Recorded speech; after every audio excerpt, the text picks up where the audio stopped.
अस्सलाम वालेकुम या अली मदद, कैसे हैं आप लोग। आज एक नई वीडियो, एक नया जज्बे के साथ, क्योंकि आपने शेर शाह का नाम तो सुना है। शेर शाह कैसे पड़ा?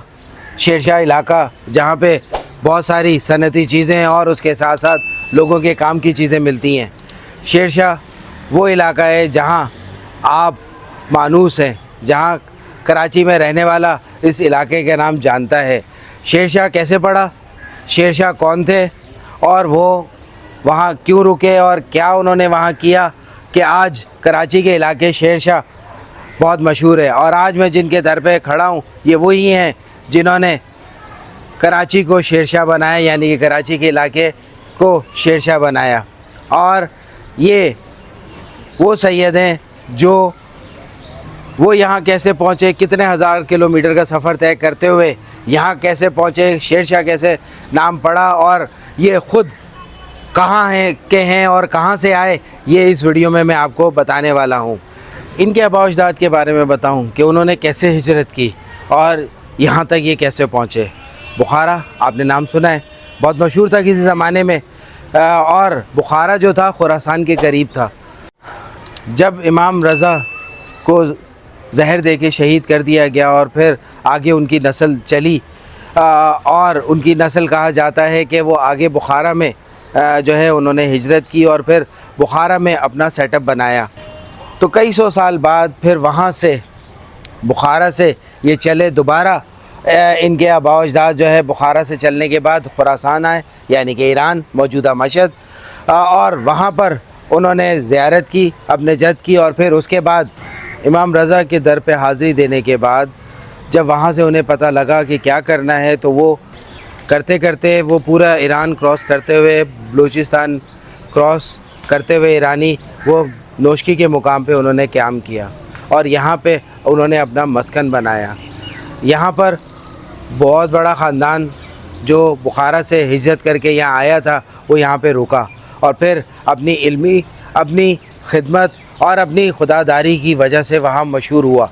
और फिर वहाँ पर एक बुज़ुर्ग गुज़रे जो आज भी, जिनका वहाँ पे मज़ार है, सैयद शाह हुसैन गाज़ी के नाम से। ये उनकी नस्ल में से हैं, चौथी पुश्त में से हैं। तो शाह हुसैन गाज़ी, जब हम वहाँ जाएंगे नोशकी, तब हम आपको उस ज़ियारत उनकी करवाएंगे और फिर उनके बारे में हम डिटेल देंगे। आज मेरा टॉपिक, या जो मैं जिन सरकार से मिलवा रहा हूँ आपको, वो शेर शाह गाज़ी सरकार है। इनको शेर शाह गाज़ी खुरासानी भी कहा जाता है, क्योंकि इनका ताल्लुक़ खुरासान से है, क्योंकि इनके जद का ताल्लुक़ खुरासान से था, इमाम रज़ा से। तो नोशकी में जब वो ख़ानदान आबाद हुआ और फिर उसके चर्चे होने लगे इर्द गिर्द, तो वहाँ से हुक्म हुआ इनके वालिद गिरामी को कि वो यहाँ की तरफ रुख करें, और फिर उन्होंने यहाँ सिंध की तरफ रुख किया।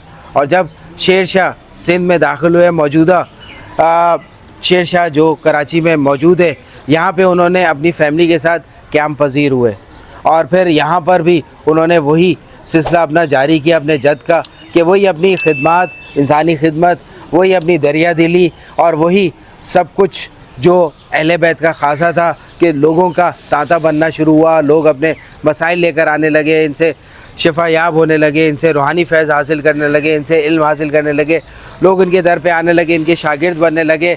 देखते ही देखते चंद सालों में जो है इनकी बहुत बड़ी तादाद ऐसी मानने वालों की हो गई जो इन पे अपनी जान निछावर करते थे। इन्होंने कराची में मुख्तलिफ़ जगहों पर जो है वो अपने हुजरे बनाए, जहाँ पे उन्होंने इबादत की। आहिस्ता आहिस्ता वक्त के साथ साथ, इंक्रोचमेंट के साथ साथ जो घेर थे, उसके तहत बहुत सारी चीज़ें जो हैं वो सफ़ा हस्ती से मिट गई हैं। कुछ ज़िंदा हैं, यानी कि एक्टिव है, वो हम ढूंढ रहे हैं। जैसे हमें मिलेंगी हम आपको ज़रूर बताएंगे। अगर आपको पता है तो आप हमें हमारी नॉलेज में ज़रूर डालिएगा, ताकि हम वहाँ जाकर वीडियो बना सकें और आपका शुक्रिया अदा कर सकें। तो हम बात कर रहे थे शेर शाह। शेर शाह एक हब है जहाँ पे हर किस्म का आपको सामान मिलेगा, ख़ास तौर पे जो इंडस्ट्री सिस्टम है वहाँ की चीज़ें मिलती हैं। अब वक्त के साथ साथ वो फैलता जा रहा है, बड़ा होता जा रहा है, तो वहाँ मुख्तलिफ़ जो है किस्म के कारोबार भी वहाँ पे मिलते हैं। तो शेर शाह नाम दिया इनकी वजह से, क्योंकि जब इनकी पॉपुलैरिटी ज़्यादा हो गई तो अल्लाह वाले लोगों की एक ख़ासियत होती है कि उनके ऊपर एक ऐसा वक्त आता है कि उन्हें अलहदगी चाहिए होती है और तन्हाई में उन्हें वो गौर व फिक्र करना होता है जो अपने रब की तरफ उन्हें तेज़ी से लेके जाता है, फ़ना फिल्लाह की तरफ। तो फिर वहाँ से ये निकले और निकल कर ये यहाँ पर आए और यहाँ पर इन्होंने कई साल जो है यहाँ अपनी इबादत रियाज़त की, लाल के दर की मजावरी की और लाल की यहाँ खिदमत।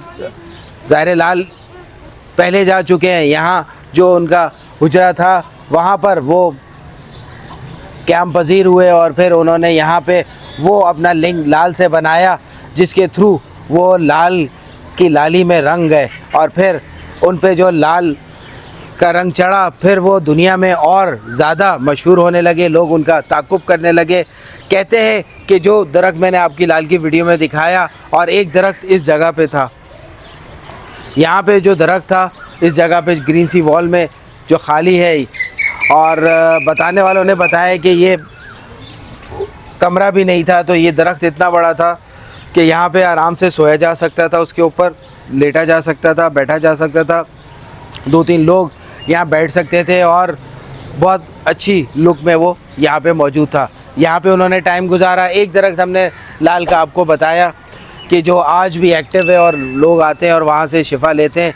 इन दरख्तों के साए तले वो बैठे, उन्होंने वो इल्म, वो रियाज़त और वो कनेक्शन अपना बनाया लाल और फिर अपने जज से कि वो आज इस दुनिया में अपना वो मुकाम छोड़ के गए, क्योंकि लोग इनकी वीडियोस नहीं बनाई, लोगों ने इन्हें जाना नहीं। तो ये वो हिडन जैम है, ये वो एक सच्चे मोती हैं अहले बैत का, जो अपने ज़माने में वो कराची को कायम होने से पहले ही वो कुछ दे दिया उन्होंने, जो आज कराची उसका फल खा रहा है। चाहे वो मज़ार की शक्ल में है, चाहे वो शेरशाह की शक्ल में है, चाहे वो उनके मुख्तलिफ़ जो हुजरे हैं उनकी शक्ल में है। आज इनके दर पे आना मेरे लिए बहुत खुशी का बाइस है, क्योंकि मैं 2 महीने पहले जब आया और मैंने इनके दर में को देखा और फिर इनके अंदर जो एक तख्ती लगी थी वो तख्ती देखी तो मुझे बहुत सारी चीज़ें समझ में नहीं आ रही थी। फिर मैंने टाइम लिया, फिर मैंने इनका डेटा कलेक्ट किया और फिर मैं यहाँ पर आज इस काबिल हुआ हूँ कि मैं यहाँ 2 महीने के बाद आकर इनकी वीडियो बना रहा हूँ। रिसर्च अभी भी जारी है, अभी भी बहुत सारी चीज़ें जो हैं वो मेरे जानना ज़रूरी हैं, जो मैं आपको बताऊंगा आगे फ्यूचर में। फिल वक्त जितनी पता लगी उससे एक वीडियो बनी है ताकि आप लोग इस अजीम हस्ती को यहाँ आकर सलाम कर सकें, हाज़िरी दे सकें और इनकी दाद रसाई कर सकें कि ये इतनी दूर से सफ़र करके आपके यहाँ दर पे मौजूद हैं। सिर्फ़ आपकी तवज्जो, आपकी वो सब एनर्जी जो नेगेटिव है उसको पॉजिटिव करने के लिए यहाँ पर बैठे हैं और ये भी उन तमाम अहले बैत की तरह यहाँ पे अपना हिस्सा शामिल कर रहे हैं। यहाँ पर इन्होंने एक लंबा अरसा गुजारा और कहते हैं कि यहाँ पर जब वो लंबा अरसा गुजारा तो उन्होंने बहुत से लोगों से मिले और बहुत से लोग यहाँ आते थे। कुछ लोग लाल के ताक़ुब में आते थे, कुछ लोग यहाँ चश्मों के लिए आते थे, कुछ लोग जो है वो यहाँ पर सैर व तफरी करने आते थे, क्योंकि जैसे मंगो पीर का जो सेटअप मैंने आपको बताया था तो आहिस्ता आहिस्ता ये पिकनिक स्पॉट भी किसी ज़माने में रहा है, तो उस लिए भी आते थे। तो ये यहाँ पर अपनी खुदादारी को बुलंद से बुलंदी की तरफ लेके जा रहे थे और फिर अपने आप को अपने ख़ानदान से और दूसरी चीज़ों से बहुत दूर लेके जा चुके थे। इनके 2 भाई भी हैं, वो भी बहुत मशहूर हैं और उन्होंने भी अल्लाह के यहाँ अपना बहुत बड़ा मुकाम बनाया है और इसी में ही इर्द गिर्द में यहाँ पे मौजूद हैं। वो मैं आगे जाकर आपको बताऊँगा। अभी हम अंदर चलते हैं और इनकी हाज़िरी करते हैं और जो इनकी तख्ती पे लिखा है वो आपको बताते हैं, एक मिस्ट्री। तो आएँ चलते हैं अंदर और ज़ियारत करते हैं।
शेर शाह एक अजीम इंसान, एक अजीम हस्ती जो अपने जद का नाम बुलंद करने के लिए जद के हुक्म से कराची तशरीफ़ लाए और इन्होंने ना दुनिया देखी ना अपने रिश्ते देखे, बस लग गए अपने जद के काम पर और उन्होंने वो कुछ कर दिखाया। आज से तकरीबन 2 से 2.5 साल पहले कहते हैं कि ये तकरीबन 1695 में या 1735 में यहाँ तशरीफ़ लाए और फिर यहाँ पर अपना सिक्का जमाया। ये वो दौर था जब अंग्रेज़ बहुत तेज़ी से यहाँ पर दाखिल हो रहे थे, ईस्ट इंडिया कंपनी की नाम से या मुख्तलिफ़ तरीक़ों से वो यहाँ दाखिल होना चाह रहे थे।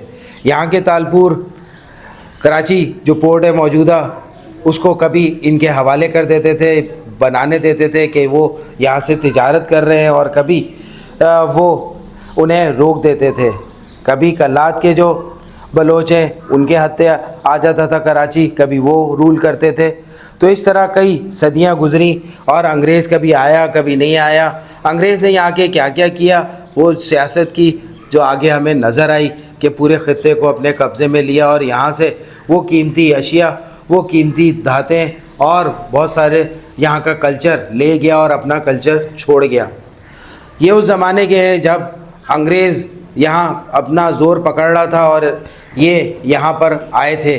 उस ज़माने में इन्होंने लोगों को दीन का रास्ता दिखाया, सीधी राह दिखाई और अपने इल्म फ़ज़ल से अपने जद का नाम यहाँ पे उस ज़माने में रोशन किया और बताया कि मेहनत करने से हर चीज़ हो सकती है और दीन और दुनिया को कैसे लेके चला जा सकता है, ये भी इन्होंने सिखाया। अंग्रेज़ तो चला गया और अपनी कुछ निशानियाँ और हमारा अपना कल्चर हमारे अंदर छोड़ गया, मगर ये आज भी अपनी जगह पे अपने कल्चर, अपनी रवायात, अपने असूल, अपने जद के हिसाब से आज भी मौजूद हैं और ये उसी हिसाब से आज भी चल रहे हैं। ये वो है जो कराची के बानियों में से हैं, ये वो हैं जिन्होंने अंग्रेज़ के लिए यहाँ पे मुश्किलात भी पैदा की, ये वो हैं जिन्होंने अपने काम से काम भी रखा और अंग्रेज़ इनको कुछ कह भी नहीं सका और ये अपना काम जारी रख सके और यहाँ पर वो चीज़ करने लगे जो आज हमें हमारी नज़रों से ओझल कर दी गई है। ऐसी ज़ियारतें, ऐसे मज़ार, ऐसे लोग जो ज़िंदा दिल हैं, जो कहीं ना कहीं अपना हिस्सा डाल चुके हैं इस पाकिस्तान में, उन्हें हम फरामोश करके बैठे हैं।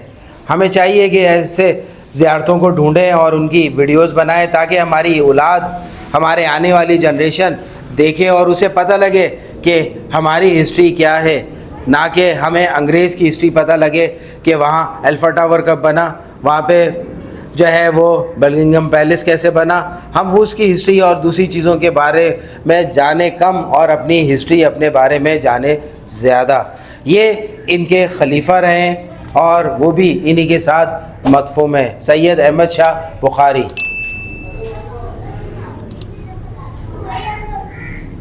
ये उनकी कब्र मुबारक है। हाज़िरी देते हैं।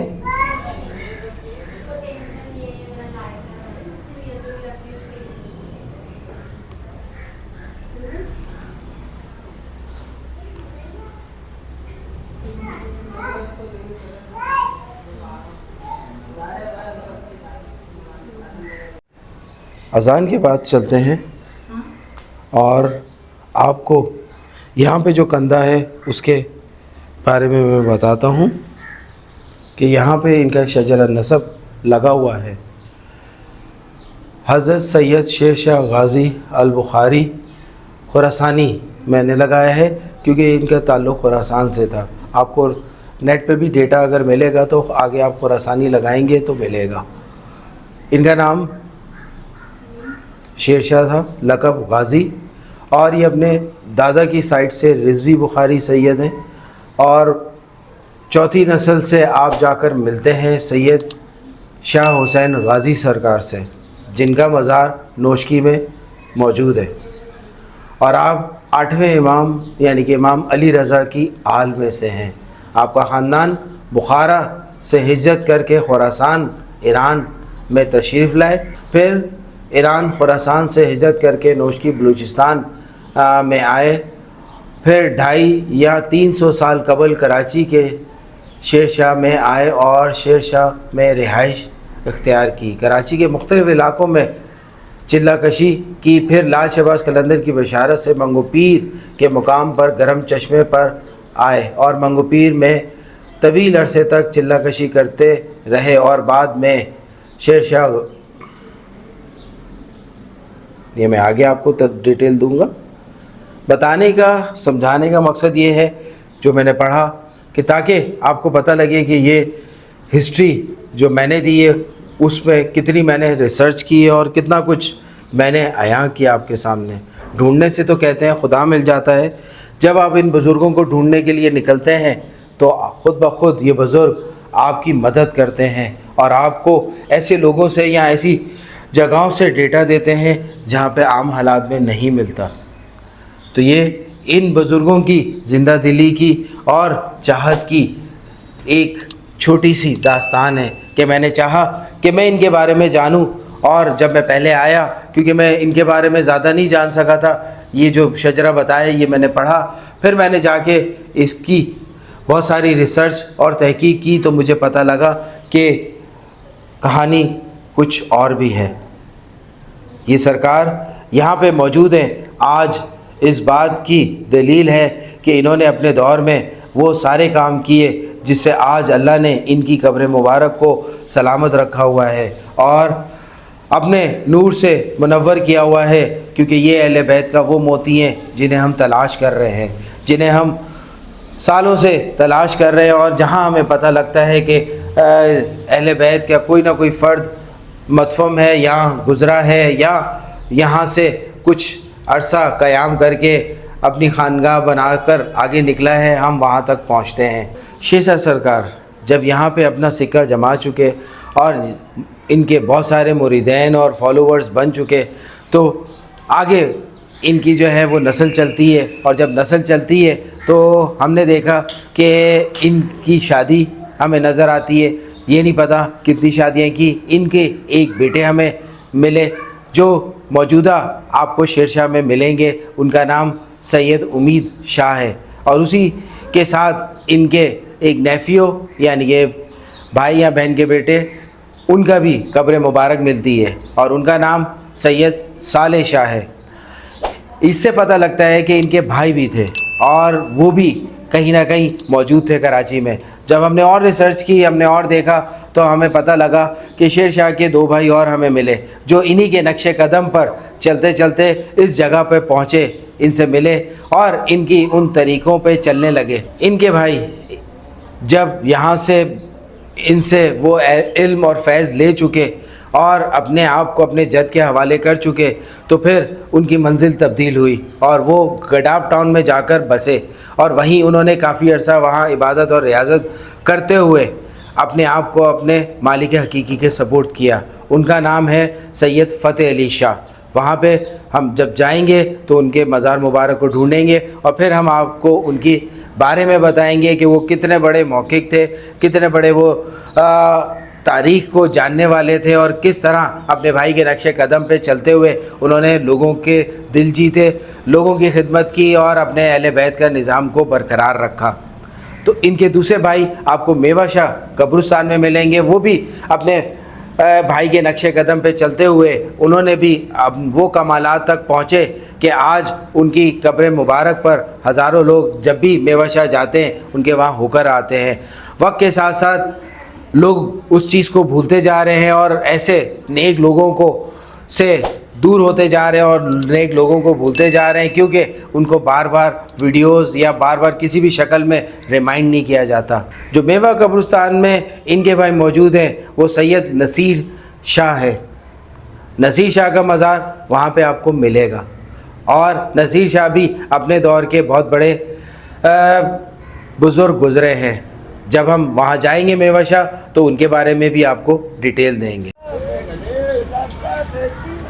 अब बात कर लेते हैं जो इनके शजरे में एक बात लिखी थी उस पर जो आखिरी लाइन थी, कहते हैं कि लाल शहबाज कलंदर का जो हुजरा है वहाँ से इनकी कब्र मुबारक तक तकरीबन 40 गज़ का फ़ासला है। 40 गज़ तकरीबन हमें समझ में आता है कि वहाँ से यहाँ तक इनका 40 गज़ है। कहते हैं कि इनकी ख्वाहिश थी कि मैं यहीं इनके दर पर मदफून हूँ, बट कुदरत को कुछ और मंजूर था। ये यहाँ कई साल कई अरसा इन्होंने इबादत रियाज़त की, यहाँ पे लोगों की खिदमत की और लाल के मजावर भी बन के रहे, और फिर एक वक्त आया कि वो इसी जगह पर बैठे और गायब हो गए। फिर बाद में इनका मज़ार यहाँ पे बनाया गया। कुछ लोग कहते हैं नहीं यहीं मदफन है, फीलिंग्स आती हैं। कुछ लोग कहते हैं जैसे कि इनके शजरे में भी लिखा हुआ है कि ये गायब हुए। अब कहाँ गए, कहाँ दोबारा ज़ाहिर हुए, ये कहानी आगे चलती रहेगी और हमारी रिसर्च भी चलती रहेगी। यहाँ से इनकी यहाँ पे गायबियत हुई है। गायबियत के बाद कहाँ गए वल्लाह आलम, इसको हम भी सर्च करेंगे, आप भी सर्च करें। अगर आप में से किसी को बेहतर पता है तो मुझे ज़रूर बताएंगे। इनके मौज़ात, इनकी करामात तो मैंने आपको बताई नहीं। जो भी लाल के दर पर आता है वो इधर भी आता है, जो गंज शकर के दर पे जाता है वो भी इधर आता है, जो बड़े चश्मे पे आता है जिसको पता लग जाता है वो भी इनके दर पर आता है। और शेर शाह से भी बहुत से लोग जो अकीदतमंद आज भी इनके जो फॉलोवर्स चल रहे हैं वो इनके यहाँ आते हैं। यहाँ पे भी बहुत सारे मौज़ात होते हैं। इनकी जुमला जितनी भी हाजात हैं जो अहले बैत के दर से पूरी होती हैं वो यहाँ से भी होती हैं। कहते हैं कि ये जब अपने ज़माने में हयात थे तो इन्होंने मुख्तलिफ़ कंकर जो हैं वो उठाकर ऐसे फेंके तो वहाँ से चश्मे जारी हो गए। अब बात करते हैं हम पानी के चश्मों की। जब ये हयात थे और इनके फॉलोवर्स थे और काफ़ी अरसे तक इनके बारे में एक बात मशहूर रही और आहिस्ता आहिस्ता ये बात जो है वो बहुत कम लोग जानते हैं। वो बात क्या थी कि शेर शाह खुरासानी करे पत्थर को पानी, यानी कि ये जहाँ भी पत्थर ऐसे फेंकते थे वहाँ से पानी जो था वो फूटने लग जाता था। तो इस तरह हमें ये पता लगता है कि ये जो 4 चश्मे हैं ये लाल के नहीं, इनके भी हैं। क्या पता लाल के ज़माने में ये एक्टिव हों और जब ये आए और इन्होंने खिदमत की तो वो पानी जो है वो सूख गया हो, तो फिर इन्होंने उसी जगह पे कंकर फेंके और पानी निकलने लग गया हो। ये भी पॉसिबल है। और ये भी पॉसिबल है कि जैसे हमें पता लगेगा, अभी तो हम ढूंढ रहे हैं कि ये इन्हीं के ही ये चारों चश्मे हैं, 3 या 4 चश्मे ये लाल के नहीं हैं या ये लाल के हैं और इनके कहीं और जगह पर हैं। तो ये तलाश जारी है हमारी। तो ये शेर शाह खुरासानी जो करे पत्थर को पानी, ये वो सरकार है जिन्होंने पत्थर फेंक कर ज़मीन से पानी निकाला। अल्लाह ने इनके इस मौज़े को आज भी ज़िंदा रखा हुआ है, चाहे वो लाल की शक्ल में है, लाल के नाम से है, चाहे इनके नाम से है। इसी के साथ मैं आपको बहुत से सवालों के साथ छोड़ता हूँ कि शेर शाह खुरासानी करे पत्थर को पानी, ये इनकी मौज़ाती ताकत क्या आप जानते हैं? क्या आपने कभी सुना है? अगर नहीं सुना तो यहाँ पे ज़रूर आएँ और इस ज़ियारत करें, विज़िट करें, यहाँ पे हाज़िरी दें और यहाँ पर छुपे वो राज जाने जैसे हमने जाने। यहाँ पे हाज़िरी दें, आपको बहुत सा दिली सुकून मिलेगा और यहाँ पे कुछ टाइम गुजारेंगे तो आपको पता लगेगा कि ये कितने शफ़ीक हस्ती हैं और कितने मेहरबान हैं और कितने ये काइंड और हम्बल हैं, जिन्होंने अपनी ज़िंदगी में हयात में लोगों को तकलीफ़ के बजाय लोगों को वो सामान मुयस्सर किया, खिदमत के ज़रिए, अल्फाजों के ज़रिए, इल्म के ज़रिए और अपनी जान के ज़रिए। जो उन्होंने यहाँ पे एक आशियाना बनाया, एक हुजरा बनाया, आज उसी हुजरे में वो गायब हो चुके हैं और उनकी याद में यहाँ पे एक कब्र मुबारक मौजूद है जो आपने ज़ियारत की। यहाँ तक की वीडियो आपको अच्छी लगी हो, मेरी मालूमात अच्छी लगी हो तो लाइक और शेयर करना ना भूलिएगा और यहाँ आना भी ना भूलिएगा। लाइक और शेयर कर लिएगा। अस्सलाम वालेकुम, या अली मदद।